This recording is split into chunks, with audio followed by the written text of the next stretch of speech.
Here's something that should make every network administrator's blood run cold. Cybercriminals might already be mapping your Cisco ASA devices for an attack that hasn't even been announced yet.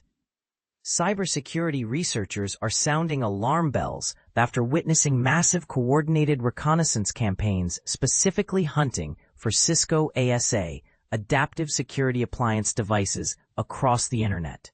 What makes this particularly unsettling is that these scanning operations often serve as the digital equivalent of burglars casing houses before a break-in. For those unfamiliar with Cisco ASA devices, think of them as digital security guards that sit at the entrance of corporate networks, controlling who gets in and who stays out. They're incredibly popular in enterprise environments, which makes them attractive targets for cybercriminals looking to breach high-value networks. The security intelligence firm GreyNoise documented 2 massive scanning waves that occurred during the final weeks of August 2025. The scale was staggering.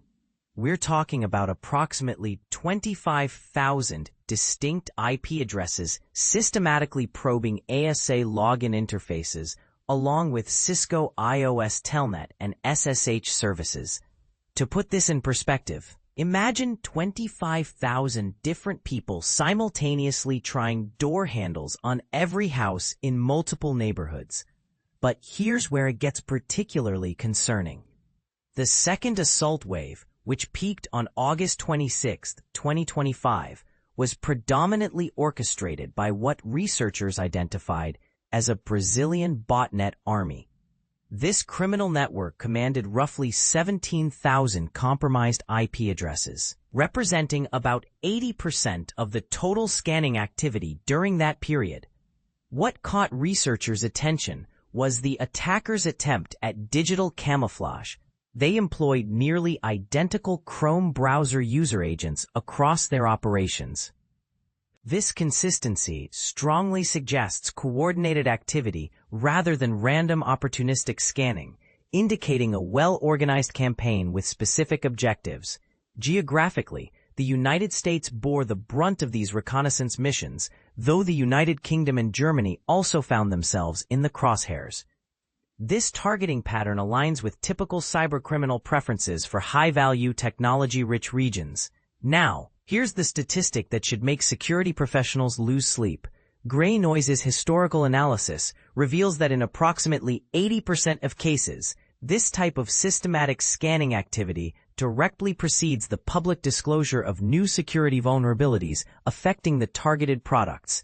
In simpler terms, criminals often know about security flaws before the rest of us do, and they're preparing to exploit them the moment details become public. Interestingly, and this is where opinions might differ among security experts, this correlation appears somewhat weaker when specifically examining Cisco products compared to other technology vendors. Some might argue this suggests Cisco's security practices are more robust, while skeptics could contend that attackers are simply more selective or sophisticated in their approach to Cisco environments. These scanning operations typically fall into 2 categories, and both should worry network defenders. First, they could represent desperate attempts to exploit previously discovered vulnerabilities that administrators haven't yet patched, essentially criminals hoping to find unlocked doors.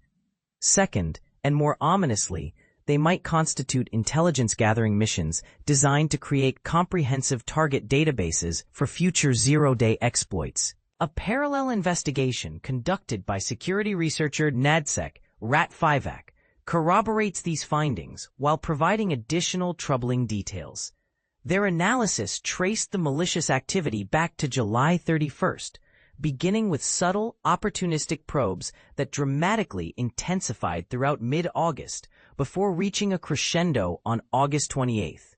The numbers from this independent research are genuinely staggering. Rat5ac's monitoring systems recorded approximately 200,000 malicious connection attempts targeting Cisco ASA endpoints within just 20 hours. The traffic exhibited an unnaturally uniform pattern of exactly 10,000 requests per IP address, strongly indicating sophisticated automation rather than manual exploration. The researcher traced this coordinated assault back to three specific autonomous system numbers, ASNs, essentially the Internet's equivalent of digital neighborhoods, operated by Nibula, Cheapy Host, and Global Connectivity Solutions LLP. This level of coordination across multiple hosting providers suggests either a well-funded operation or the involvement of cybercriminal-as-a-service platforms. So, what should network administrators do right now? The defensive strategy needs to be multi-layered and immediate. First, and most critically, ensure your Cisco ASA devices are running the absolute latest firmware versions, with all available security patches applied. This isn't optional. It's emergency maintenance that should happen immediately. Many successful attacks exploit vulnerabilities that have patches available but haven't been installed. Second, implement multi-factor authentication for every single remote ASA login, without exception. Think of this as adding a second lock to your front door. Even if criminals pick the first one, they still can't get inside. Third, and this might be controversial among some administrators who prioritize convenience, completely avoid exposing critical ASA interfaces like logon.html, WebVPN, Telnet, or SSH directly to the Internet. Yes, this creates additional complexity, but the security benefits far outweigh the administrative burden. If your organization absolutely requires external access to these services, implement proper network segmentation using VPN concentrators, reverse proxies, or dedicated access gateways. These solutions provide additional authentication layers and monitoring capabilities that direct exposure simply cannot match. Finally, leverage the specific indicators of compromise shared in both the GreyNoise and Rat5AK reports to proactively block these reconnaissance attempts at your network perimeter. Consider implementing geographic blocking for regions that have no legitimate business accessing your systems, and deploy aggressive rate limiting to frustrate automated scanning tools. And this is the part most people miss. Prevention is always cheaper than incident response. The few hours invested in implementing these protections could save your organization from months of recovery efforts and potentially millions in damages. As of this writing, Cisco has been contacted regarding these coordinated scanning campaigns, though the company has not yet provided public commentary on the situation. Their response, or lack thereof, might reveal their internal assessment of the threat level. But here's where it gets controversial.